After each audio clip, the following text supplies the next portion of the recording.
Good morning in America and good afternoon in Germany. Ladies and gentlemen and friends of the Atlantik-Brücke and the American Council on Germany, I would like to welcome you very warmly to a very special event, the digital warm-up to our German-American Conference 2021. And we hope that the conference will take place as a physical event in the fall. And it's our great pleasure and honor to introduce our guest and speaker today, Victoria Nuland, Undersecretary for Political Affairs at the US Department of State. I would say one of our best friends in the Transatlantic Alliance, well known in Germany and in the Atlantik-Brücke, and whenever she could be helpful, she was, not only talking, but by doing. So it's a great pleasure to have you here, Victoria. The conversation will be moderated by our good friend John Emerson, former ambassador in Germany, who will also introduce our guests in more detail in just a moment. John, let me take this opportunity to thank you for your commitment to our shared mission. We both had, I would say, not the easiest time through the last 4 years.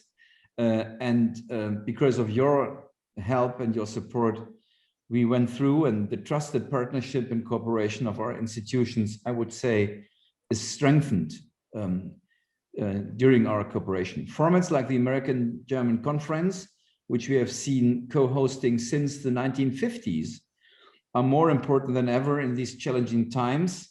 I think I speak for both organizations when I say that we really must seize the opportunity to reshape transatlantic relations now. And it's the best time because we all saw the interesting visit of Joe Biden here in Europe. It was, I would say, a great success.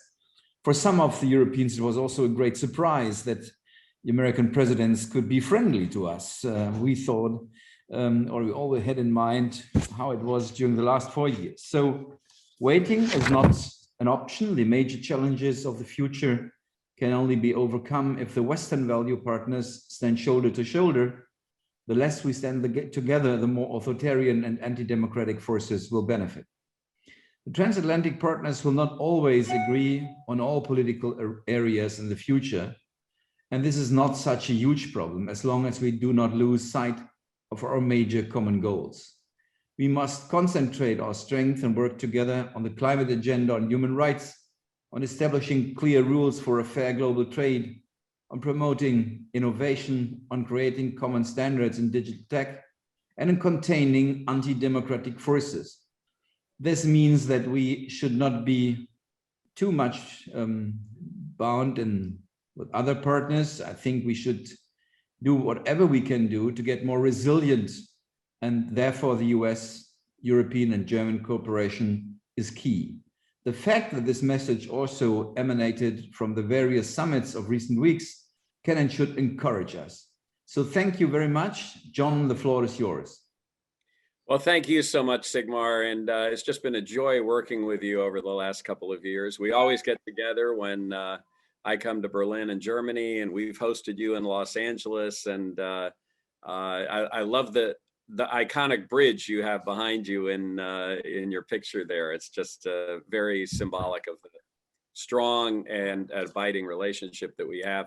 And it is a huge honor and pleasure for me to be able to welcome and thank and introduce to all of you my former boss, Toria Nuland, who just a couple of months ago was sworn in as the Undersecretary of State for Political Affairs. This is a big, big job, and nobody better to handle it than Toria. As many of you know, she was Assistant Secretary of State for Europe and Eurasia during the second Obama term. She has been the ambassador to the United States ambassador to NATO. She was Vice President Cheney's Deputy National Security Advisor. She was the spokesperson for Hillary Clinton when Hillary Clinton was Secretary of State. And this is a woman who's worked under Presidents Bush, Clinton, Obama, Biden.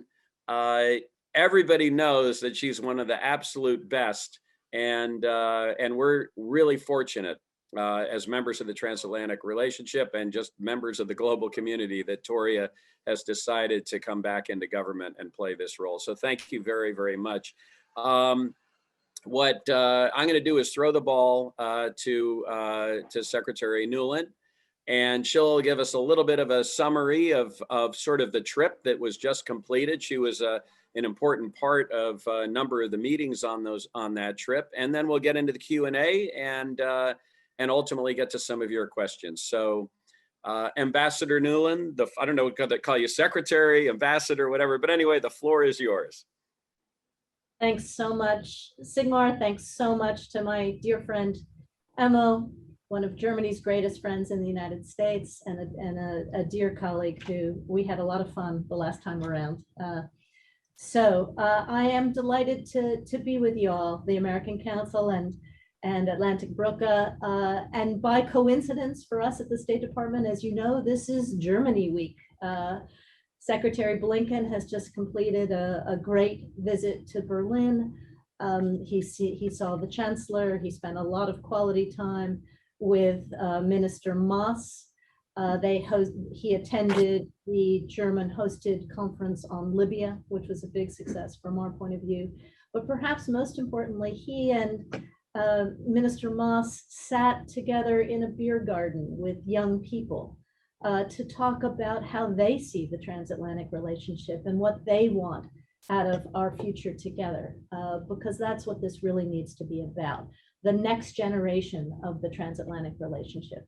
And that takes me, as Emma said, to the adventures we had 2 weeks ago, as our president made his first overseas trip, first to Cornwall for the G7, then on to NATO for a summit, and then US-EU summit, and culminating in Geneva with a bilateral meeting with President Putin. I just want to give a quick sense of how that felt and what President Biden was about during that week, and the extreme intentionality, if you will, of both the choreography and the things that we did together. And just to say, Germany is one of the few countries that was central to all three of the first democratic stops, G7, NATO, and the EU. And our president's intention in choreographing it that way was that the most important democratic countries should stand together, not simply in unity to protect and defend our democracies, but also to advance a next generation agenda for them, and to demonstrate that democracy can and is and will deliver for its own people, but also for people around the world. And this is particularly important now in the context of a really serious challenge to the way we live and the way the global system is organized by autocracies, sometimes working together, China and Russia. So when I say that we didn't just meet and hug and demonstrate our unity, but we actually created the architecture of the future, I like to call it a 1949 moment, if you will. I want to just run through some of the things that were accomplished, because it might have been easy to miss with all of the pageantry. So first and foremost, as G7 nations, with Germany very much at the core of this, a pledge that we will donate 1 billion vaccines around the world to countries that need it. And as you know, the United States is putting forward 500 million of those. We're starting to deliver them already. And this comes with no political strings attached as compared to the way some of the autocracies are behaving. We just had Ukraine be a victim of China when it didn't support, when it voted in the Human Rights Council for a resolution against slave labor in Xinjiang, and then had a delivery of 500,000 vaccines from China canceled on the spot. So that's using vaccine as a weapon, and we want, as the democracies, to do the opposite of that. Second, the Build Back Better World initiative that was launched at the G7. Big name, doesn't even fit on a t-shirt, but what it's really about is taking our ability to draw, credit from the IMF, which we don't need as much as poorer countries need it, and donating it back to medium and lower income countries in an infrastructure fund to help offer them clean, democratic, transparent financing for infrastructure projects and other things that they need. So they have an alternative, which is Blue Dot Network compliant, to the financing, the more malign and aggressive financing that China and others are offering. So that was a G7 outcome as well. Corporate minimum tax, 15%. So we have fairness. And this also deals with some of the tensions we've had across the transatlantic space in terms of our tech companies, et cetera, and how they ought to be treated in Europe. So again, setting the global standard and doing it as the democracies, and then building out ideally to the rest of the world, hoping that the G20 will adopt this. And the last is on climate, where we've made a pledge, all of us, to transition from coal. And this comes out of the G7. And then at NATO, reaffirming Article 5, obviously, but that wasn't enough. Setting forward a 2030 agenda to make NATO stronger, more resilient, have it work on some of these issues like supply chain dependence, make sure that we can together be resilient from coercion, a tighter focus on China, and a tighter focus on cybersecurity. And then at the EU, the launching of the US-EU Trade and Technology Council. And the idea here is to have an umbrella organization with subgroups that allows us as the great transatlantic democracies to be addressing challenges like technology and keeping the internet open and free and not a tool of authoritarian governments, and setting the rules of the road that favor freedom in the tech economy and in next generation, and looking at it also as a security issue. Two, also protecting the free and open trade space, dealing with our own issues. And you saw that the Airbus-Boeing, hooray, long-standing disagreement got settled at the US-EU summit, but now moving on to other issues, but also agreeing that when we go to China to deal with their manipulation of the trade space, their manipulation of WTO rules, we will be together as a transatlantic community. So that was very important. And all of that gave great wind at President Biden's back when he went into his meeting in Geneva. And he showed up having done real things to strengthen our democracies and to set a course for the future and to make the investments we need in our own people, in our own system, to see President Putin, who flew with just a little small team from Moscow or Sochi or whatever to sit. And what you saw in the press conference was what we actually did and what the president actually did in the room. He believes that it's most important to look leaders in the eye and be absolutely straight with them, both about the opportunities to have a better relationship, but about also our firm commitment to defend ourselves and our friends and our allies against malign Russian behavior. And that's what happened, as well as very straight talk about our concerns about human rights and all of the things that we've worked together with Germany, response to the Navalny poisoning, attacks on our democratic election systems, manipulation of disinformation into our political space, the threats to Ukraine, Belarus, all of these issues. So I was privileged to be in the room for those conversations. The good news is that it was very productive. It was very workmanlike. There was not a lot of histrionics or any of that stuff. We will see now.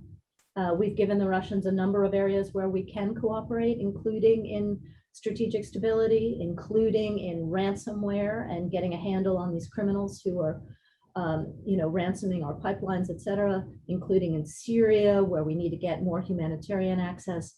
And, as the president said, the proof of the pudding with Putin, the Putin pudding, if you will be in the eating. So we'll see how we do over the next 6 months. Thanks, guys.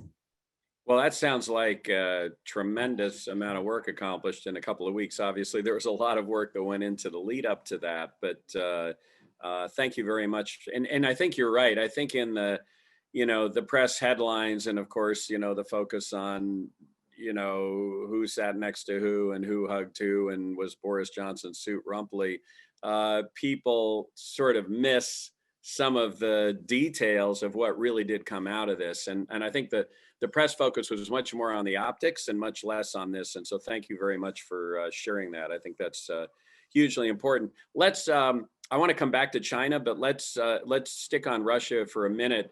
You know, Toria, you were literally running point for the administration in responding to the Russian incursion in Ukraine and the Donbass, the illegal annexation of Crimea, to the point that some of us joke that you were also the Assistant Secretary for the Ukraine. And at that time, nobody was more deeply involved in those issues than you. We just had a pretty concerning situation about a month ago with the Russian troops on the border, and then they were pulled down. Can you give us a couple of minutes on where you think we are vis-a-vis Ukraine, vis-a-vis getting Russia to stand back and making progress in that area? Thanks, Emma. Well, the issues with Ukraine are not any different than the last time when we were in government together, which is first and foremost protecting her sovereignty, territorial integrity, and independence, supporting Ukraine's right to self-defense, and the challenge of making the other 93% of Ukraine that has not been subject to Russian aggression as strong and clean and democratic a country as possible, as it seeks to align more closely with Europe and with us. So, you know, that's the frame. The Russian incursion was, the Russian buildup was, you know, without any provocation. I think that Moscow did not expect the very swift and strong transatlantic response, led, I would say, by the US and Germany together, to the incursion in terms of sanctions and speaking out and diplomacy and support for Ukraine and increased security attention there. It did cause Russia to back down somewhat, but we need to be vigilant because a lot of the hardware got left outside of Donbass, and there was a significant buildup in Crimea, which allows the Russians to block aspects of the Black Sea. And we saw them try to assert sovereignty yesterday when the UK naval vessel went through and what should be international waters, and the Russians tried to claim it. So we have to remain vigilant. We have to continue to send messages that any efforts to further inflame the security situation or intimidate Ukraine will be responded to swiftly by all of us. I think, you know, my president certainly made that clear to Putin. But at the same time, Ukraine's equally important challenge is continuing on the reform path. And we've gotten back, Secretary Blinken and I were there, as you know, in early May, and we expect to see President Zelensky in Washington. And we're very much back in the business of tracking their reform efforts and trying to work with them to keep them on track with the things that need to be done, including corporate governance that is clean and transparent as they privatize more state-owned enterprises, but for things like Naftogaz, ensuring that the judiciary is independent and can actually get bad guys into jail, which they haven't done too much of. So I think we as allies, and particularly US, Germany, France, UK, G7, US, EU, need to get back into the habit of having a common message to Ukraine on reform as well, of the kinds of things that we are hoping to see to support the aspirations of the Ukrainian people. Well, I don't think we can talk about Ukraine without commenting on or just getting your sense of where we are and what one of the geopolitical concerns about Nord Stream 2, which of course is, would that give Russia a opportunity to put a stranglehold on, you know, of course, gas going through Ukraine, if almost analogous to what you were saying the Chinese did, and they didn't like what they did, so they canceled the 500,000 vaccines. Could you see something comparable happening if we had Nord Stream 2 with Ukraine, with Russia, in effect punishing Ukraine by stopping the gas flowing there? Was this a topic that obviously the extent you can talk about it, that came up in the meeting with Vladimir Putin, and where are we on Nord Stream 2? This is obviously a largely German audience, and there might be some interest in that as well. I mean, with regard to Nord Stream 2, the reason that we have opposed it since the Obama administration, and we worked a lot on it, as you remember, Emma, in 2014, 15, and 16 as well, and began asking intensive questions, which are now even stronger questions, is that we think, as my president has said, that this is an extremely bad deal for Europe and for Germany. And as you said, it threatens potentially not only the energy security, but the security of countries like Ukraine that we've worked so hard to support. So, you know, from our perspective, we frankly don't understand why this investment was made. It deepens Germany and Europe's dependence not only on hydrocarbons, but on Russian hydrocarbons and the ability of Moscow to cut off Europe if it wants, but also, as you said, to cut off Ukraine. And when there is more oil and gas flowing through Nord Stream 2, then the Ukrainian transit pipeline becomes less important, and that will not only cost Ukraine quite a bit of economic support, but also energy of its own, and it can allow Moscow to again use energy as a weapon, both on Europe and on Ukraine. So look, we were making some progress, we felt, on this in the Obama administration. Frankly, when construction started again in 2018 in earnest, not clear to me what was done during those years. But by the time President Biden came into office, the actual construction piece was 90% complete. That's a different matter than certification and testing and actually using the pipeline. So the conversation that we're in now, intensively with Germany, and this did come up in all of Secretary Blinken's meetings yesterday, including with the Chancellor, was how do we protect against Nord Stream 2 being a weapon of coercion, either against Europe or against Ukraine? How do we build in the resiliency? How do we strengthen the energy security situation of Ukraine and other Eastern European countries? And how do we make it clear to Russia that if they use this as a weapon of coercion, the reaction will be swift and strong? So that's the conversation that we're having now. As you know, this is a matter of bipartisan concern in the US Congress. It is particularly up close and personal for the State Department because we have members of the Senate who are refusing to confirm State Department nominees unless and until we get a handle on this issue with Germany. So we're working on it intensively. We're working with Ukraine. We're working with other countries.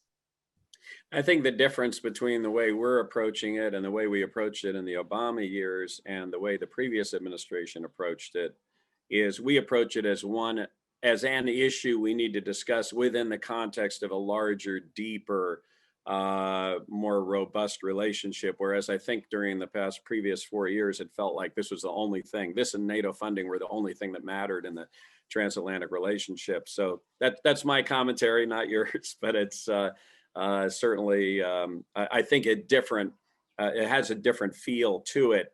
Not that we're not, pushing as hard as we can to get to the right place.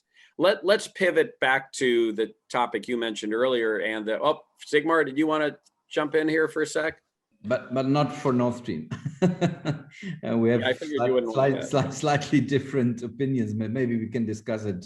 But Sigmar, let me just also add, I think what Emma just said is absolutely right. What we're trying to do is nest this intense issue and problem within the larger improved relationship where we are together trying to rebuild and strengthen democratic structures. So go ahead, Sigmar.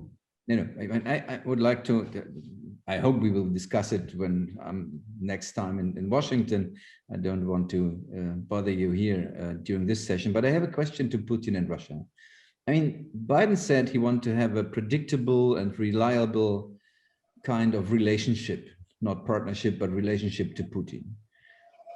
But Putin showed us during the last years that he always wants to do the opposite.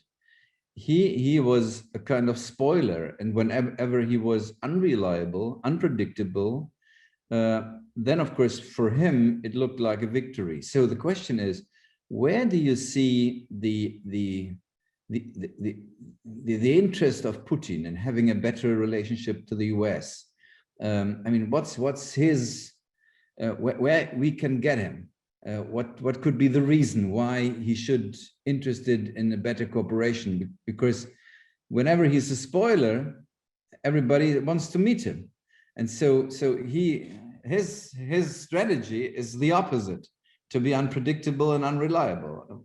What's your feeling? Why the Russians are maybe interested in having a better relationship to the US? I mean, it's true, he always wants to see himself on the same level like the US president. That's for him something very important, but that can't be the only issue why we will get Putin or Russia to a more predictable, I would say, not partner, but neighbor.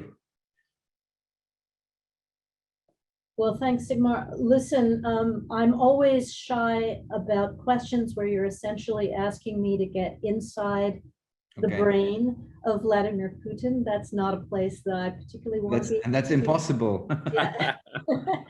But I will simply give you some American ideas on this and where my president is coming from, if that makes sense. Look, when you set out at the beginning of the term that your goal is predictable and stable, and that's what we're prepared to work for, then you're really putting the ball back in Putin's court. If he is unpredictable and unstable, it's not that we haven't given him the chance. It's not that we haven't stated our own strategic preference and intention. And the last piece of this is the president was equally clear with Putin that if he chooses not to go in that direction, we will defend and protect not only ourselves, but our friends and allies. And as I said about the wind at the president's back, it was clear that we have them and we can work with them in that context. So again, you're putting the choice to Putin in a very clear way. I will say that on a number of things that we're talking about, you know, if you want to put yourself inside the Kremlin, there are issues for them. For example, you know, in the same way that we have concerns about some of the new weapons that Putin is building that are destabilizing and outside of arms control agreements, and nobody quite knows whether they work or how they might be used. They've got concerns about some of our weapon systems and some of our defenses, et cetera. So you could argue that if we can get into strategic stability talks, there may be some trade-offs there that ensure that we can make it more safe for our people, that there'll be no accidents here, that there'll be no miscommunication here, and perhaps even put some constraints on some of these systems to our mutual benefit, as we have in the past, as even in the worst times we were able to do that. So that's a test there. Afghanistan, Putin was very clear, even, you know, that for Russia, when the US and our NATO allies in Germany leave Afghanistan, if it potentially, you know, as it becomes more unstable, as the Taliban, if they don't choose peace and instead choose violence, then that is, you know, causes challenges and threats for Russia as well. And the, you know, ungoverned spaces for terrorism, et cetera, that we were primarily taking care of. So, you know, one of the issues was that the US is going to need over the horizon capability to support Afghan security forces. So whether that's supporting the Air Force, whether that's helping with counterterrorism missions as required. So we're talking, you know, to some of the Central Asian countries about that. Putin, you know, on the map doesn't love it, but having that conversation about if we don't do that, all of these, you know, bad actors and destabilization is going to be right on your border, you know, that might be an interest. And then the last piece is just China. As you know, Russian dependence on China has grown exponentially, particularly since 2014 when we did sectoral sanctions in response to Ukraine. And Putin knows it and feels it. And it was very clear he'd like more European and US investment. There's a price to pay for that. You've got to be a predictable, stable actor. You've got to not be threatening. You've got to be a better place to do business. You've got to not lock up business people as they've done with ours. And so, you know, you can have frank talk about the options there, and we'll see what choices he makes. Thanks. Thanks. That's a great question and a really informative answer. Appreciate that. So let's go to China. I have to tell you, Tori, in all my travels, a lot of them in Europe, and particularly in Germany, I get this question more than anything else: is that what's the U.S. policy on China? We don't like the idea of decoupling. We don't want to have to. We're concerned about China, but we also want to do business with them. There's almost this schizophrenic sense, I think, here in Germany in particular, coming from largely from the business community.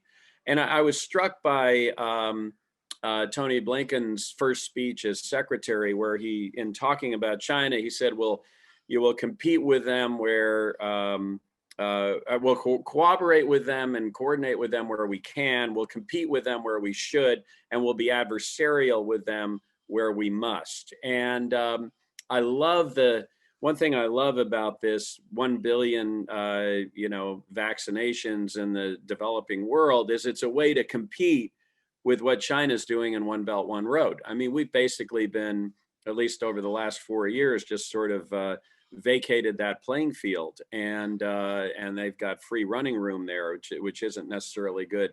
But the question that comes up often here in Germany is, well, how can we continue to be tough on China as it relates to trade, as it relates to human rights violations and all that, and at the same time work with them on the issues that maybe the previous administration didn't care so much about, like climate change and nuclear nonproliferation, but how can we do both simultaneously? Can you shed some light on that?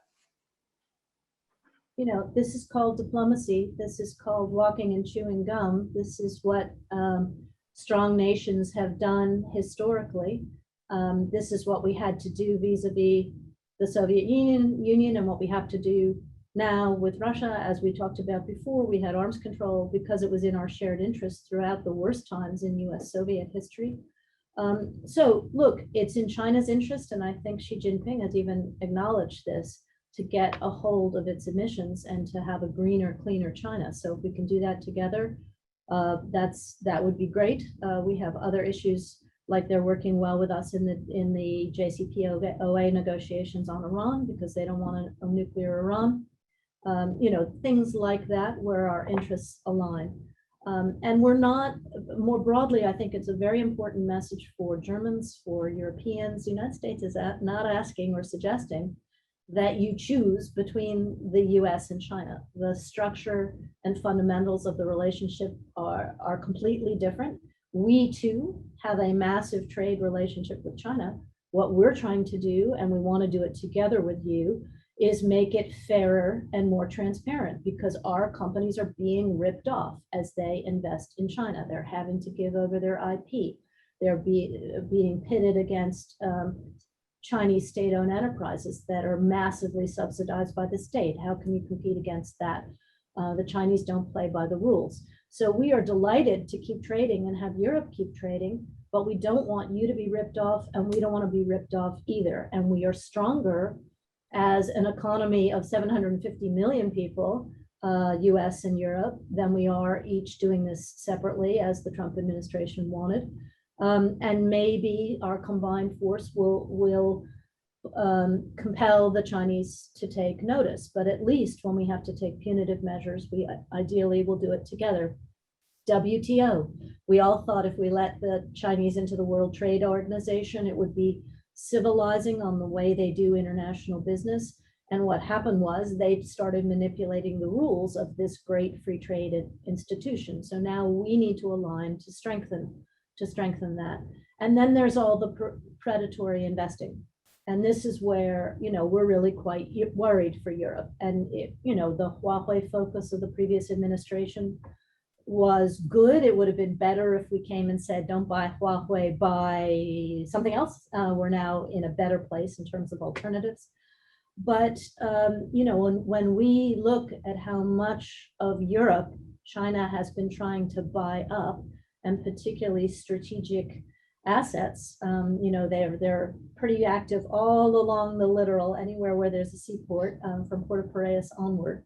And now they're looking at electricity and companies and telecoms and everything else, particularly in Central Europe. We say, let's combine efforts on tougher investment screening regimes so that we know who's buying our stuff, and we keep state-owned actors, malign actors, potentially coercive actors from owning too much and being able to use it as a weapon in the future. So those are the kinds of things we need to do. We're also looking, you know, in the United States, we've just done a complete review of where we are vulnerable because China is overly dominant in particular sectors. And so we come up with rare earth metals and electric batteries and pharma, and I'm forgetting the last one. But anyway, we come up with 4 key areas, and we say we're going to work on building resilience and redundancy in the United States supply chain, so it's not just China, and we want to do it together with friends and allies. So when the South Korean president comes, he opens an electric battery factory in the American South. We want to do this together with Europe so that we don't turn around 10 years from now and only China has these things. So this is about hardening and defending even as we try to trade, and it's also about enforcing the rules. And it's about standing with people all over the world, but particularly in Chinese-speaking space that are being threatened and abused by Beijing, whether it's the million Uyghurs who are enslaved now in one way or another, whether it's the breaking of the deal that was made on Hong Kong, or any of the rest of it. And we can do that together. And if China wants to benefit from the system that we built, it needs to obey the rules. And we can compel that if we're stronger together.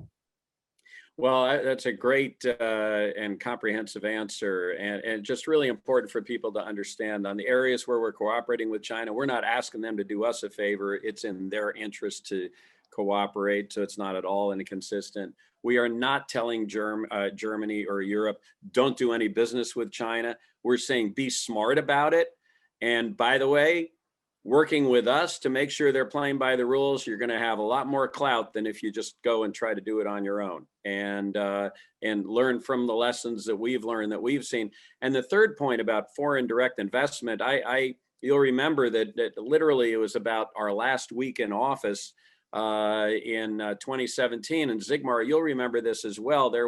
We had deep concern through our CFIUS process about the Chinese acquisition of a company that would have had major, just one little piece of that company would have had major national security implications. And you and several others came into the embassy. We declassified information, and this thing was about to go down, and you stopped it. You stopped that acquisition.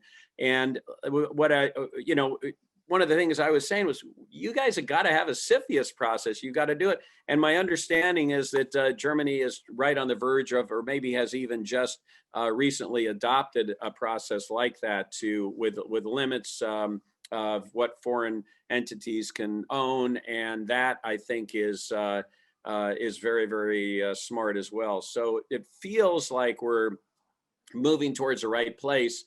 And I think we probably have some public diplomacy work to do in terms of getting, Germans to understand this isn't about, you can't do business there. It's about being smart about how we do it and protecting our own resources and making the investments, as you suggested, Toria. I'm wondering if solar on the might have been the fourth thing on the supply chain issue, maybe not. But anyway, making investments in technology so we can, once again, get out in front of all that. But that's just a great answer. One little, and then I probably should go to some of the questions that we're getting from viewers.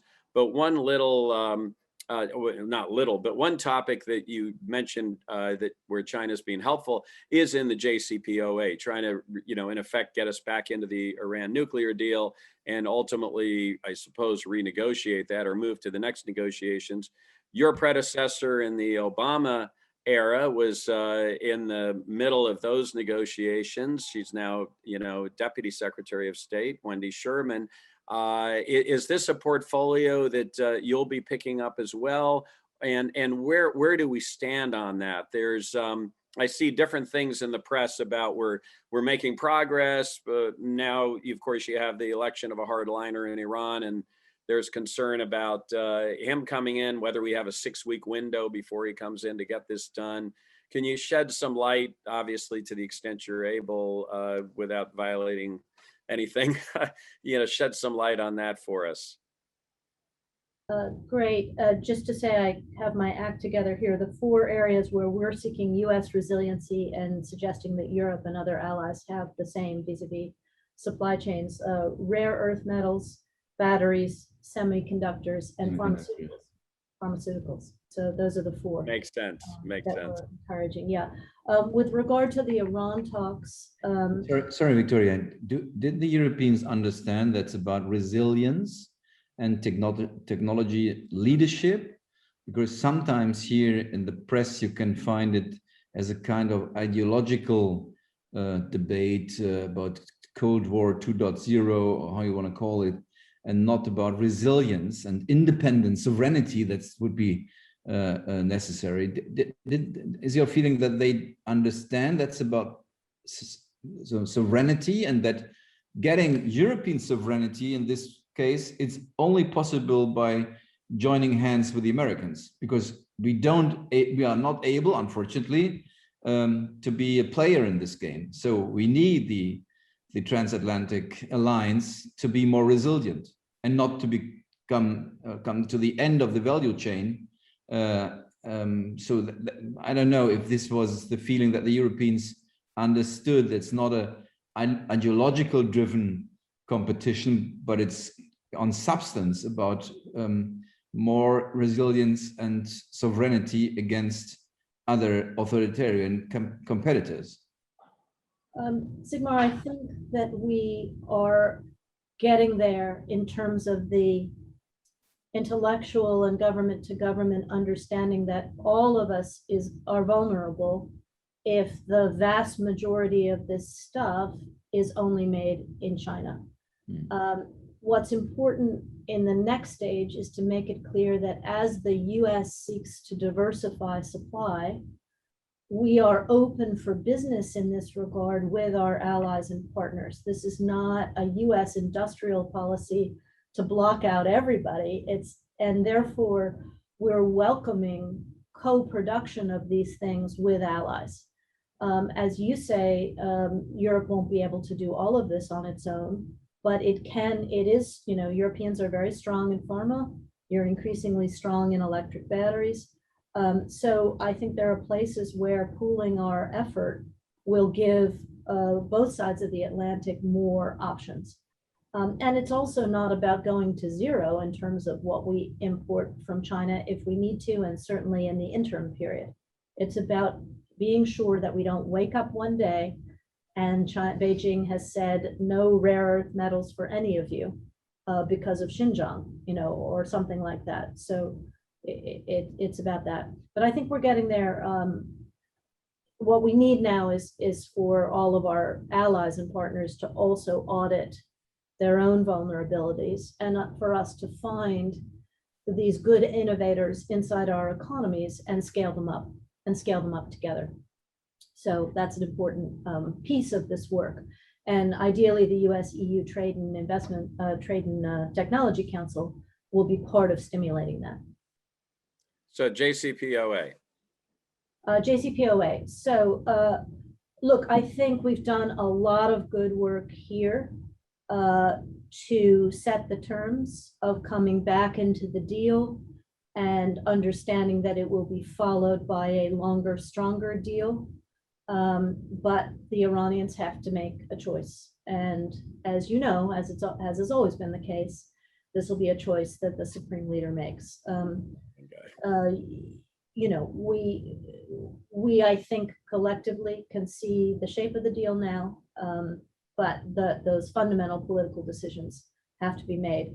You make a good point that this period before Raisi sits might be a period for their own political reasons that is more convenient than it's the previous guy's deal.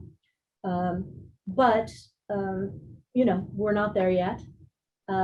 We could turn around and this has happened very quickly, or it could not happen. We just don't know. So we need to be cautious. But what's most important is that we are all working on it together. We all have the same goal, not just to get back into the JCPOA, but to go on to a longer, stronger deal that addresses some of the things that were not included in the first deal.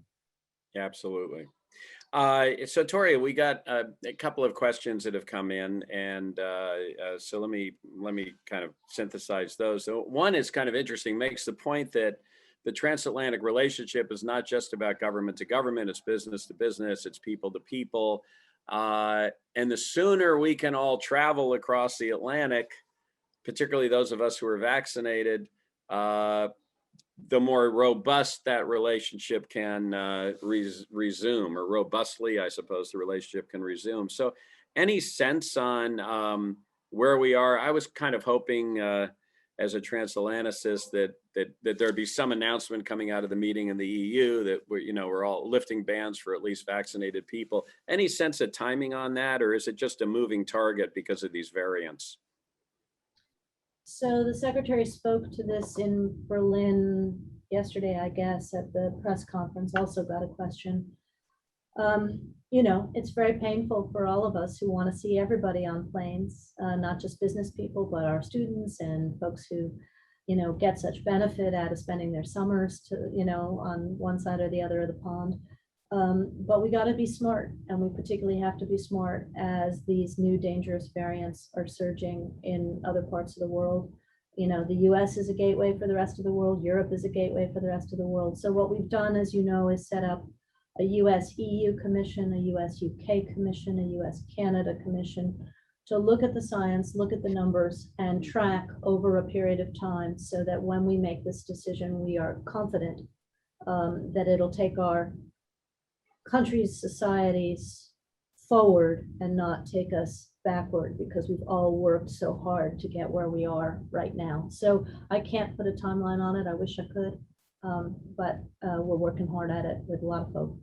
Yeah, well, that sounds good. Another question from someone asked about the president's commitment to develop a foreign policy that works for the middle class, and the question is that more of a political slogan, or how do you do that in reality? I mean, my guess is trade would have something to do with that in terms of how we, negotiate trade in a way that helps, in fact, enhance our manufacturing base and what have you. But what are your thoughts on that, and perhaps the role that could play in the transatlantic relationship? Well, this is something that has undergirded what we've just done in the G7 and what we hope to do in the US-EU relationship. And we were pleased to see the G7 adopt President Biden's Build Back Better slogan. So we all need in the free world to be spurring the creation of next generation jobs, not old, hard, dirty jobs, but green jobs, high-tech jobs, et cetera. So we need the work that we do together and the money that we put into international vehicles to be stimulating those kinds of jobs, both in our economies and in the economies of the middle and lower income countries. So that's why this investment vehicle that we created at the G7, Build Back Better World, which is based on using IMF drawing rights to create an infrastructure fund, is around jobs for lower and middle income countries that pull our medium and small businesses in as well, to investing in those countries, not as China does with dirty predatory lending and all the jobs are held by Chinese workers, but they're held by our workers according to transparent standards with high labor and environmental bars on them, to do that at home in Germany and in the US and in the way we export development finance around the world. That's one piece. And then to ensure that as we work on trade issues, whether it's getting rid of steel and aluminum tariffs, which I hope we'll be able to do, or how we deal with China, that we are insisting on the standards where we are competitive, right? If we don't tackle the dominance of state-owned enterprises coming from China, then we don't have a level playing field, and our small and medium and larger companies can't compete on a global scale. So we want those jobs to be, in Germany and in the United States, because we're the best and because we're able to be competitive, not to be in China because they are pouring money into it in a way that we can't and shouldn't and isn't fair. So that's the fundamental thinking behind a foreign policy for the middle class. But the proof, as President Biden said, in the eating of the pudding. Well, it also, I mean, what's important about it is to get, sort of everyday Americans, everyday Germans, understanding the importance of foreign policy to their daily lives, as opposed to just something that's out there that the elites deal with. So I think there's an important political imperative for that, for that to be successful as well. A couple of questions on Belarus. Where are we on that? I guess the EU just launched some sanctions. What's your take on that situation? Belarus is very tough. I mean, Lukashenko has proven that he's not only willing to be a complete thug vis-a-vis his own people, he's willing to be an international thug, hijacking aircraft, etc. I think we were extremely gratified to see how quickly the EU acted, and all the states of the EU in grounding the Belarusian aircraft and not flying over their airspace. Those were tools that you had that we didn't have. They don't fly to the US. But then working together on a very large list of named sanctions that came out on Monday that we did on both sides of the Atlantic. When we do it together, as you know, it has far more impact. But now the EU has actually gone one step further than the US by putting in sectoral sanctions, particularly against things like potash, which is a fertilizer that the Belarusian economy and some of the hoods around Lukashenko are very dependent on. We're going to try to match that in the US now. But the issue here is to try to stand with the Belarusian people who've been very clear that all they're asking of Lukashenko is to hold a free and fair election. He can run, let him run, but he doesn't have the courage to do that. And our friends in Moscow are increasingly hemorrhaging money supporting those guys, whether it's on the security side or increasingly on the economic side. So we have been in intense consultation as well with those in Belarus who want to live better, including Mrs. Tikhanovskaya, and Europe has been very supportive of her. So we will see. But this latest round of pressure, we think, will be quite impactful. Well, that's good. The the whole question of bringing pressure against this authoritarian regime in question brings to mind the president's comments about authoritarianism, democracy. You mentioned that as well.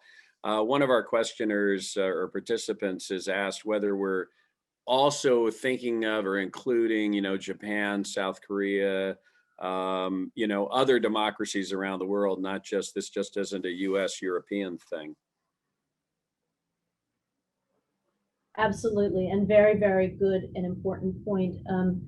You'll recall, maybe you won't recall, but our president's first foreign engagement was with what we call the Asian Quad. So Japan, yes, Australia, India, to work on strengthening the democratic space and security and free economic activity in Asia.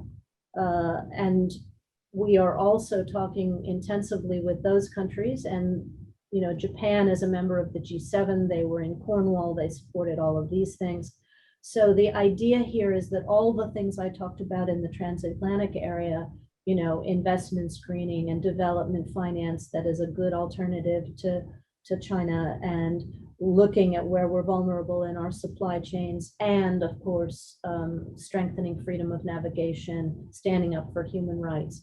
We are also pursuing with the ROK, with Japan, with Australia, with the ASEANs, with New Zealand, with India now, and hoping that European links with those democracies, big democracies in Asia, will also strengthen. And then, we have to do the same with the democracies of Latin America and Asia and Africa as well. Well, we're almost at our time. I know you've got many other things to attend to, and this was so wide-ranging, and as always, Toria, thoughtful, to the point, and giving us a lot to chew on. And deeply appreciate your joining with us. This is sort of the kickoff to our transatlantic, would be normally our transatlantic conference. It's going to be taking place in, I think, various steps.